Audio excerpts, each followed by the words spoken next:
today's video, we are going to talk about how you can last longer on guitar right after this.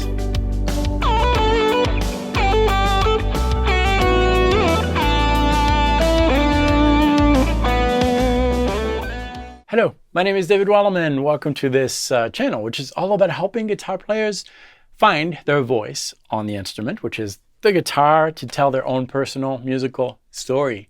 And in order to tell a story, you need to have what I call mental stamina. A lot of players think that if they want to perform or improvise for a longer period of time, they really need to hone in on their technique, and that is very important. But the biggest stumbling block I found when improvising is a mental stumbling block, and we're going to fix that in today's video. For this, I prepared for you a free pack. In this pack, you're going to find some very simple backing tracks with no tempo, something very similar to this right here.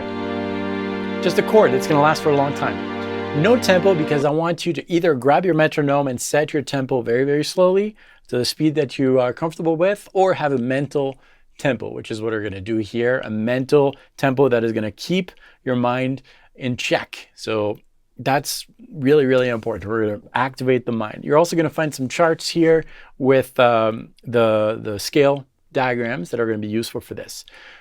Okay, we're working in G Dorian for this, and all the chords that you're going to find in the supplemental content are G chords. In this case, G minor 7, therefore G Dorian would work. And we're going to look at the full fretboard of G Dorian, and that will be also below in the download that you can grab.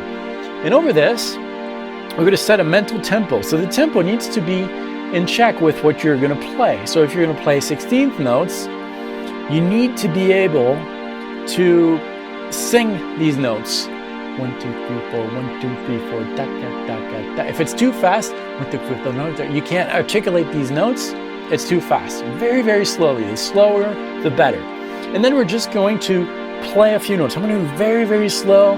I'm not even going to do 16th notes. I'm just going to do 1, 2, 3. That's going to be our tempo. As I'm playing a note, and you're going to look at the charts that are available in the downloads, you play a note, you're going to ask yourself, what is the next note I'm going to play on this chart? And then you might visualize this in 3-note per string, or caged system, or narrow, it doesn't matter.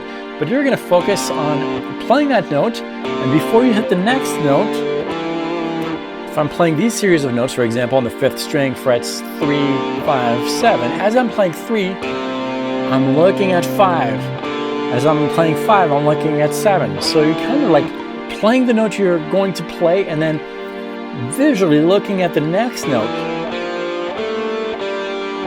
that you're going to play. So if I play this, I'm playing 3, but I'm looking at 5. 5, looking at 7, looking at the next string 3, looking at 5, looking at 7, looking at 9, and so forth. Very important. Okay. You don't have to comment that 9 was not in Dorian. I know that. I don't have the charts in front of me, but that's the idea.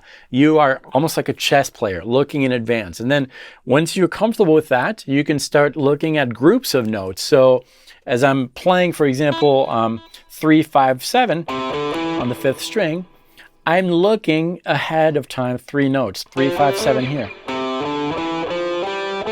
And then as you're looking ahead, you're going to try to vary those patterns a little bit so that it's not just ascending the scale. Ascend the patterns, ascend the paths, or visualize new paths, because you now have the full fretboard. And if you do it at a comfortable tempo enough for you to engage your mind and look ahead, you are going to come up with interesting ideas, most likely,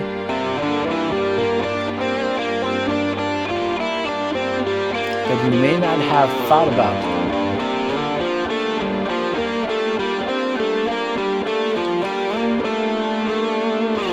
And if I do this enough, that is training your fingers to reach new areas that you may not have thought of, and it's going to come up in your playing.